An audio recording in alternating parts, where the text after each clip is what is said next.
Tā ir Itālija. Jussī. Viņa vinnēja. Sieviete. Jā, viņa vinnēja Itālijas... Kaut kā līdzīgs aizbildu.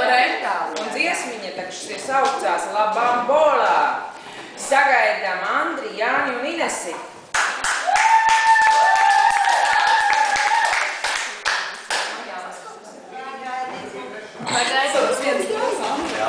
Jā, jālasa, reku jau viena mākslinieka iemies, bet es tad jums vēlreiz, lai rastos skaidrāks priekšstats, saku, sieviete, itāliete, Jussī uzvarējusi talantu konkursā Itālijā laipni aicinām ar dziesmu La Bambola jeb Lelle.